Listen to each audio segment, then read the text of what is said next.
Come in? Please ma'am? कम। नमस्ते ma'am. आइए नमस्ते सर। भारती जी, बैठिए। Thank you sir. आप इस जूनियर कॉमर्शियल टैक्स ऑफिसर जी सर। बड़ा इम्पोर्टेंट डिपार्टमेंट है। जी ये कोई ऐप लॉन्च किया है राजस्थान सरकार जी मुखबिर के लिए। कोई इंफॉर्मेशन देगा यदि टैक्स का इवेजन हो रहा है तो उनको इनाम दिया जाएगा। उस ऐप का नाम क्या है? सर मुझे इस बारे में नहीं जानकारी मालूम। नहीं है। आज के पेपर पढ़ा आपने? सर वो एक योजना है, मेरा बिल मेरा अधिकार, अगर आप उसकी बात कर रहे हैं तो। नहीं, मैंने क्या सवाल किया था? आप किसी ऐप की बात कर उस रहे थे। ऐप का नाम क्या है? Sorry sir. आप आज के पेपर पढ़े या नहीं पढ़े? जी सर, पढ़ा है। तो आज ही पेपर में ये मैं आप ही के लिए काट के लाया।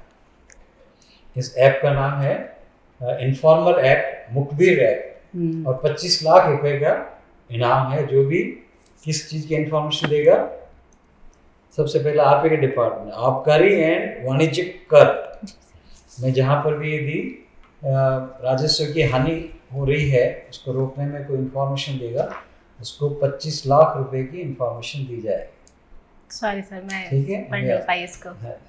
याद रखना इसको। जी सर। और डाउनलोड भी कर लेना। जी। अपने दोस्तों को भी बताना कि पैसा कमाओ इस तरह से। इंफॉर्मेशन दो और पैसा कमाओ। अब बताइए, आप भरतपुर भी नहीं, आपका ये गंगापुर सिटी न्यूज़ में क्यों था? सर गंगापुर सिटी अभी एक नया जिला बना है, राजस्थान सरकार ने अभी क्यों बनाने की जरूरत पड़ी इसको अलग से? सर गंगापुर सिटी के अंतर्गत जो क्षेत्र आते हैं वो पहले अपने अपने जिले जैसे करौली और सवाई माधोपुर से भौगोलिक रूप से काफ़ी दूर थे, जिससे प्रशासन सही तरीके से चल पाने में संभव नहीं था। अतः नए जिले बन पाने से हम कह सकते हैं कि प्रशासन अधिक बेहतर चल पाएगा। भारत के अंदर किन प्रांतों के अंदर क्या बोलते हैं, इंटरनल सिक्योरिटी थोड़ी चिंताजनक बात है, कहाँ पर है? सर अभी हाल फिलहाल में ऐसा मणिपुर में हो रहा है। क्या हो गया है सर इस समय? आज पिछले 2-4 दिन में क्या हुआ है? सर वहाँ पर पिछले कुछ दिनों में दो मैतेई छात्रों की अपहरण हो गया था। उसके बाद उनकी हत्या के फोटोज़ और उनके अपहरण के फोटोज़ वायरल होने के बाद स्टूडेंट्स ने वहाँ पर प्रदर्शन किया और वहाँ पर पुलिस व्यवस्था थोड़ी बिगड़ गई है। किस ग्रुप के हैं वो? सर वो छात्र मैतेई ग्रुप के हैं और उनका अपहरण ऐसा आशंका जताई जा रही है कि कुकी समुदाय के द्वारा किया गया है। इस पे भी कुकी ग्रुप ने आरोप लगाया है, वो क्या आपको बता सकते? इतना मनमुटाव हो गया है कि हत्या होना बच्चों की बहुत दुख की बात है जी। फिर भी उन्होंने कुछ कहा है। सरकार ने क्या किया जिसके उन्होंने कहा कि देखिए आप? सर वहाँ पर जब छात्र प्रदर्शन कर रहे थे तो उसके बाद पुलिस बल ने कुछ छात्रों को, पुलिस बल की कार्रवाई से कुछ छात्र घायल हो गए, जिसको लेकर कुकी समुदाय में तनाव है। वो दूसरी घटना थी, ये इसी से जुड़ी हुई घटना है जी। हम आंदोलन कर रहे थे और 40-50 बच्चे घायल हो गए। और सरकार ने क्या किया? भारत सरकार ने सर भारत सरकार ने भी हाल ही में वहाँ पर अवस्पा आरोपित कर दिया गया है। आर्म्ड फोर्सेज स्पेशल प्रोटेक्शन अधिनियम लगा दिया गया है। Special protection act, special power है। स्पेशल, जी सॉरी सर, स्पेशल ये क्या है? स्पेशल पावर क्या है? सर इसके माध्यम से जो आर्म्ड फोर्सेज हैं उनको थोड़ी शक्तियाँ दी जाती हैं, अधिक शक्तियाँ दी जाती हैं, जिससे वो बिना वारंट की किसी भी व्यक्ति की तलाशी लेने, संदेह होने पर उस पर गोली मारने तक का उनको अधिकार दिया गया है। फर्स्ट क्लास, अभी तक आपने सही जवाब दिया। गोली मारने का अधिकार दिया, पावर है, केवल संदेह के आधार, जी है ना, जो बहुत ही संवेदनशील मामला हो जाता है। ये बताइए, इस arm force special power act कौन कौन सी फोर्सेज इसको यूज कर सकती है? पुलिस यूज कर सकती है इसको? नहीं सर, पुलिस के अलावा जो भी सेंट्रल फोर्सेज होती हैं। तो पुलिस आर्म फोर्सेज नहीं?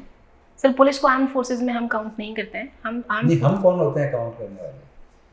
जी सर, जहाँ हम केंद्र सरकार की बात करते हैं तो ऐसा जो भी कानून बनता है भारती जी, उस कानून में ही लिखा रहता है this is arm force of the union. जैसे है ना BSF है, उसमें एक्ट में लिखा हुआ है parliament of India creates an arm force of the union under the name border security force.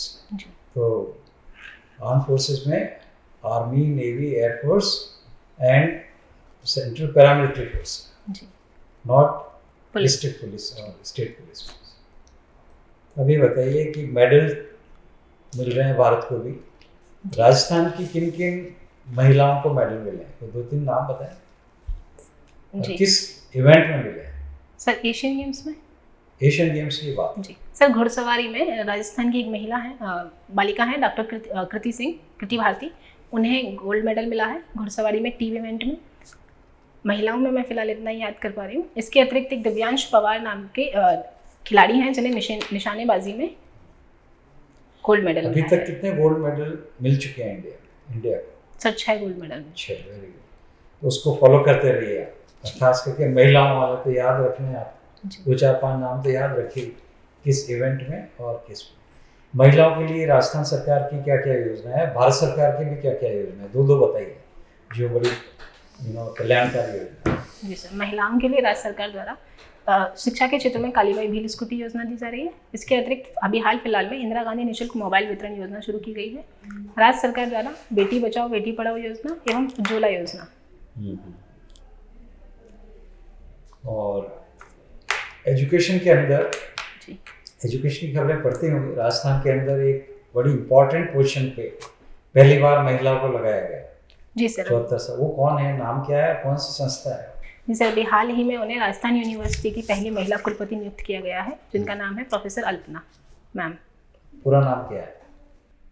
Sorry Kateja. जी। और कितने साल हो गए इस यूनिवर्सिटी को बने हुए? सर जहाँ तक मैं अनुमान लगाना चाहूँगी, मैं श्योर नहीं हूँ। कौन सी ईयर में बनी थी उससे बता दीजिए। सर मुझे लगता है 74 साल हो गए ऐसे बने हुए। 1974 में बनी? नहीं 47 में बनी। 47। देश की आज़ादी के साल में इसकी स्थापना, कहते हैं ना, फाउंडेशन कर रहा था। जनवरी फरवरी के। कितने साल हो गए सर? 1947 से अभी तक 76 साल हो गए। 76 साल जनवरी फरवरी से अभी तक। अभी कितनी यूनिवर्सिटी है राजस्थान? सर राजस्थान में राजस्थान यूनिवर्सिटी है। राजस्थान में, पूरे राजस्थान में कितनी यूनिवर्सिटी है? अभी एक बहुत बड़ा एडवर्टाइजमेंट दिया था राजस्थान गवर्नमेंट ने। राजस्थान गवर्नमेंट के बड़े एड्स जो आते हैं, पढ़ते हो आप उनको? जी। कटिंग्स रखते हो आप? रखिए आप, क्योंकि वही है, उनमें सवाल पूछे जा सकते हैं। राजस्थान की कितनी यूनिवर्सिटी है इस समय?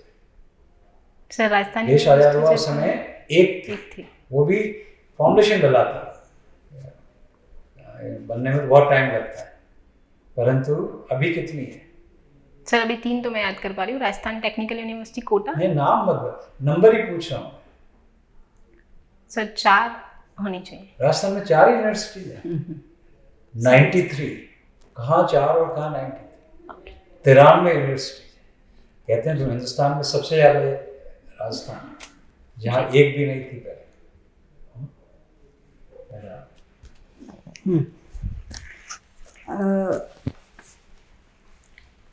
कमर्शियल टैक्सेस तो केवल एक पार्ट है रेवेन्यू कलेक्शन का, और रेवेन्यू कहाँ कहाँ से मिलता है? जी सर, सरकार को रेवेन्यू आबकारी कर से मिलता है। इसके अतिरिक्त केंद्र सरकार के द्वारा जो राजस्व का वितरण किया जाता है वित्त आयोग की सिफारिश पर, उसके थ्रू राज्य सरकार को राजस्व मिलता है। उसके अतिरिक्त प्रॉपर्टी टैक्स, स्टाम्प ड्यूटी पर टैक्स, उनसे भी सरकार को राजस्व की आय होती है। बेवरेजेस जी मैम, आबकारी कर, अगर आप आबकारी और बेवरेजेस अलग अलग नहीं? मैम बेवरेजेस पे जीएसटी लगता है, अगर आप कोल्ड ड्रिंक्स की बात करें तो। आपका जो एक्साइज के साथ एक और है जुड़ा हुआ department, sorry, Ganganagar sugar mills वगैरह जी, और भी इस तरह की चीज़ें। Anyway, GST. हाँ, महिलाओं के प्रोटेक्शन को लेके कौन कौन सी योजनाएं हैं राजस्थान गवर्नमेंट? मैम महिलाओं के प्रोटेक्शन को लेकर राजस्थान सरकार ने अभी हाल ही में एक ऑपरेशन गरिमा लॉन्च किया था जयपुर में, जिसके माध्यम से मंचलों द्वारा छेड़खानी की घटनाओं को रोकने के लिए कार्य किया गया था। उसके अतिरिक्त सुप्रीम कोर्ट द्वारा जारी की गई विशाखा गाइडलाइंस का प्रयोग किया जाता है। योजना तो एक्ट बन गया जी। हाँ, एक्ट का नाम बताइए। Prevention of sexual harassment at work place, जिसको हम कार्य क्षेत्र पर शॉर्ट भाषा में उसको विशाखा एक्ट भी कहते हैं। विशाखा गाइडलाइन से चालित एक्ट कहा जाता है। उसके माध्यम से भी महिलाओं की सुरक्षा सुनिश्चित की। उसको विशाखा गाइडलाइंस क्यों बोलते हैं? मैम एक एनजीओ था जिन्होंने एक महिला फूलन देवी जो अपने कार्य क्षेत्र पर बाल विवाह रुकवाने के लिए गई थी, उस समय उनके साथ जो घटना हुई उसको लेकर सुप्रीम कोर्ट में एक वाद दायर किया गया और सुप्रीम कोर्ट ने महिला क्यों, वो तो वर्क प्लेस की बात हो रही है, तो फिर कौन सी महिला कहीं काम करती? जी, वो एक बाल विवाह रुकवाने के लिए वहाँ पे गई हुई थी। नहीं, क्या कुछ काम करती होगी ना, तभी तो work place. Sorry ma'am, I think वो आशा सहयोगिनी थी, जहाँ तक मैं याद है। आशा सोईनी तब थी नहीं, साथ में चूजे साथ। और बताइए मैम, महिलाओं के लिए राज्य सरकार द्वारा किशोरियों के लिए भी एक सक्षम अभियान लॉन्च किया गया है, जिसके माध्यम से 9 से 12 कक्षा की में पढ़ने वाले किशोरियों को आत्म प्रशिक्षण के गुर सिखाए जाते हैं। कौन सा डिपार्टमेंट करता है? मैम, शिक्षा विभाग द्वारा चलाया जाता है। पुलिस डिपार्टमेंट नहीं करता? मैम, ये जो अभियान है वो शिक्षा विभाग के द्वारा चलाया जाता है। इसके अतिरिक्त पुलिस विभाग भी इसमें सहयोग अदा करता है। और क्या है?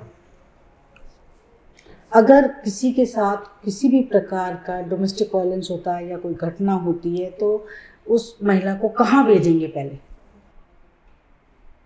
मैम, सबसे पहले हम उसको काउंसलिंग के लिए जो महिला थाना है वहाँ पर भेजा जाएगा। हाँ, महिला थाना में कौन सा सेक्शन है?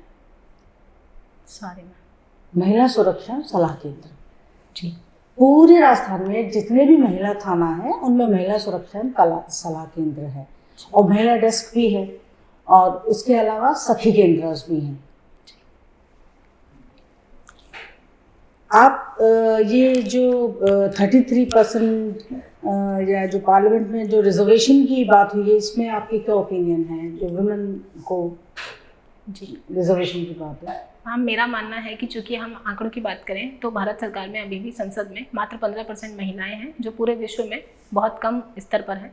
तो यह विधेयक, ये या कहें कि एक अधिनियम निश्चित रूप से सराहनीय है। इसके माध्यम से महिलाओं की कम से कम 33% उपस्थिति तो सुनिश्चित हो सकेगी संसद में। ठीक है, ये जवाब आपने मुझे दिया है एज अ महिला जी, तो ये अच्छा है, लेकिन एज एन एनालिसिस और एज एन ऑफिसर आप इसको सोच के बताइए कि ये अगर 2029 में होगा तो ये इतना बड़ा गैप, तो क्या क्या वो है कि इसको पहले भी किया जा सकता है? क्या कोई इस तरह के सिस्टम डेवलप हो सकता है, या कोई कार्य इस तरह के हो सकते हैं जो कि है ना पहले इसको किया जा सके? जी मैम, कानून के माध्यम से इसे 2029 से पहले लागू किया जाना संभव नहीं है, परंतु अगर राजनीतिक दल चाहें तो अपनी दलीय प्रणाली में और एवं अपनी इच्छा शक्ति से महिलाओं को अत्यधिक टिकट देकर महिलाओं को आगे प्रोत्साहित करके वो इसमें बिना कानून के माध्यम से भी। राजनीतिक दल और राजनीति की बात नहीं है, ये तो प्रोसेसेस की बात होती है। ठीक है, क्या क्या प्रोसेसेस हैं? आजकल बहुत आ रहा है, आप इसको और पढ़िएगा। मनिनी कौशिक का नाम कैसे आ रहा है? मानिनी, हु इज मनिनी कौशिक? मैम, मैं जहाँ तक याद कर पा रही हूँ, ये एक खिलाड़ी हैं राज्य सरकार की। राज्य सरकार की? राजस्थान की निवासी है जी, सॉरी, राजस्थान की निवासी है। आपने जो पहले नाम बताए वो पुराने वाले बताए, और एक कृति भारती जो आपने बोला, it's not a Kriti Bharati name. Kriti Bharati कौन है, जानती हैं? जी मैम, कृति भारती को एक अवार्ड दिया गया है, और उन्हें अवार्ड दिया गया है बाल यूनेस्को द्वारा, आई थिंक यूनिसेफ। वो तो बाल विवाह के लिए दिया गया है ना, तो आप है ना कंफ्यूजन हो गया आपको दोनों नामों में। हाँ, वो नाम प्रॉपर ध्यान करिए। जितनी भी महिला खिलाड़ी है ना, बहुत हो गई हैं, तो उसमें जितने भी नाम है 4-5 जो कि राजस्थान से हैं, उसका आप देख लीजिएगा। ठीक है, मनिनी कौशिक उनमें से 50 मीटर वाले। सर भारती जी सर, आज आपके नाम की एक संस्था है, अभी कुछ दिन पहले रिसेंटली उसको वर्ल्ड हेरिटेज साइट घोषित की है। 41st जी, इंडिया की 41st वर्ल्ड हेरिटेज साइट है। बताएंगे कौन सी है वो? सर, विश्व भारती यूनिवर्सिटी कोलकाता में। इसका पहले कभी पॉपुलर कोई किसी नाम से जानते हैं इसको? सर, इसको पहले शांति निकेतन के नाम से जाना जाता था। अपने हॉबी चेस बताया है। जी सर। खेलती हैं, देखती हैं? सर, खेलती हूँ। स्टार्ट कौन करता है गेम? सर, जो वाइट प्लेयर होते हैं, वाइट पीसेस वाला, वो गेम स्टार्ट। चेकमेट और स्टेलमेट दोनों क्या है? सर, चेकमेट वह स्थिति होती है जब राजा के पास सामने वाला खिलाड़ी आने वाले दूसरे प्लेयर के राजा को मारने की स्थिति में होता है, और स्टेलमेट वह स्थिति होती है जब सामने वाले दोनों खिलाड़ियों में गेम इस स्थिति पर आ जाता है कि कोई भी आगे मूव नहीं कर सकता, राजा फंसा हुआ हो जाता है, हम कहें तो। अभी लेटेस्ट आज ही के पेपर में है कि ऑस्कर का नाम सुना है? जी ऑस्कर का दूसरा नाम क्या है? ऑस्कर अवार्ड का दूसरा नाम क्या है? Sir, golden globe awards. सोचो। Sorry sir. Academy awards. जी तो इंडियन एंट्री कौन सी है लेटेस्ट? सर, पिछले साल ऑस्कर। आज ही के पेपर में है। सर, इस साल की या पिछले साल की? Next year sorry sir. अभी तो डिक्लेयर हुआ है ना, तो नेक्स्ट ईयर। कम्युनिटी पुलिसिंग क्या है? आपने पुलिस को दिया है चॉइस, कम्युनिटी पुलिसिंग क्या है? सर, समुदाय के माध्यम से क्षेत्र में लॉ एंड ऑर्डर की व्यवस्था बनाए रखना कम्युनिटी पुलिसिंग के अंतर्गत आता है। ड्रैकोनियन लॉ किसे कहते हैं? सर, जो कानून आम जन के लिए बहुत दुष्कर कहें या हम कहें कि जो उन पर बहुत सकारात्मक प्रभाव की जगह नकारात्मक प्रभाव अधिक डालें, उन्हें हम ड्रैकोनियन लॉ कहेंगे। तो अभी मणिपुर में आफ्सपा लागू किया है, दोबारा 6 महीने एक्सटेंड किया है। जी ये क्या उचित है इसका एक्सटेंशन? सर, वहाँ की स्थिति परिस्थितियों को देखते हुए मेरा मानना है कि ऑप्स पर लगाया जाना वहाँ उचित है। चाइना नेपाल के बीच में कुछ एग्रीमेंट्स हुए हैं, चाइना और नेपाल के बीच में, ये इंडिया को कैसे अफेक्ट करेंगे? सर, अगर चीन का नेपाल में प्रभाव बढ़ेगा तो भारत का प्रभाव है नेपाल में, वो हम कहें कि एक तरह से कम होगा, और नेपाल का चीन की तरफ झुकाव भारत के संबंधों के लिए अच्छा नहीं है। आपके पड़ोस में मंदिर है, एक बहुत बड़ा मंदिर है, जहाँ के आप रहने वाले हैं, वहाँ बहुत बड़ा मंदिर है जी। क्या नाम है? सर, कैला देवी मंदिर या आप गंगापुर? थोड़ा मेहंदीपुर बालाजी का मंदिर। हाँ जी, मेहंदीपुर बालाजी का मंदिर। सबसे नजदीक तो मेहंदीपुर पड़ेगा आप। जी। तो वहाँ की स्पेशल कैरेक्टरिस्टिक क्या है मंदिर की? सर, वहाँ अगर हम धार्मिक क्षेत्र, धार्मिक मान्यताओं के हिसाब से देखें तो वहाँ ऐसा कहा जाता है कि वहाँ भूत प्रेत भगाए जाते हैं। गए हैं आप? जी। कितने दिन पहले? साल भर पहले सर। अभी भी बांध कर रखते हैं क्या वहाँ? सर, अभी हाँ, कुछ जो जिनकी तीव्रता अधिक होती है उन्हें वहाँ ऐसा बांध के रखा जाता है। जबकि बोर्ड भी लगा रखा है उन्होंने नागरिक अधिकारों के रूप में, फिर भी बांध कर रखते हैं। सर, उनकी स्थिति ऐसी है कि अगर उन्हें बांध के नहीं रखा जाए तो वो अन्य आने वाले दर्शनार्थियों को घायल कर सकते हैं। तो वो बांध के थोड़ी रख सकते हो किसी को, हॉस्पिटल में भर्ती कराएंगे। आप पुलिस अफसर के रूप में, एडमिनिस्ट्रेटिव अफसर के रूप में क्या जिम्मेदारी है आपकी, क्या जिम्मेदारी होगी? ऐसी जगह में आप देखेंगे सार्वजनिक रूप से मंदिर में किसी को बांध कर रख रखा है, तो आपको क्या ड्यूटी होगी आपकी? जी सर, हम उन्हें कन्विंस करने का प्रयास करेंगे, और मुख्यतः मेरा मानना होगा कि हम उनके परिजनों को यह समझाएंगे कि इसका इलाज यहाँ मंदिर में आके संभव नहीं है, वो उन्हें किसी उचित अस्पताल में ले जाएं, चिकित्सालय में ले जाएं और वहाँ ही इसका इलाज करवाएं, तो वो ज़्यादा बेहतर होगा उनके लिए। सरकार जो फ्री में रेवड़ी बांट रही है जी, उसका नुकसान तो टैक्स पेयर को हो रहा है। सरकार का खुद का बजट गड़बड़ा रहा है। आज का पेपर पढ़ा होगा आपने, आर्टिकल पढ़ा होगा जी। सरकार को जो बचत है, हमारी सरकारी कर्मचारियों की बचत है, वो ऑर्डर होने के बाद भी नहीं मिल पा रही है, जीपीएफ नहीं मिल पा रहा कर्मचारियों को।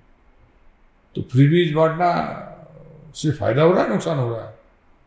सर, अगर हम टेक्निकली फ्रीबीज की बात करें तो किसी भी राज्य सरकार के लिए नुकसानदेह ही है। सरकार को फ्रीबीज और सब्सिडी में अंतर समझकर केवल सब्सिडी को प्रमोट किया जाना चाहिए, फ्रीबीज को नहीं दिया जाना चाहिए।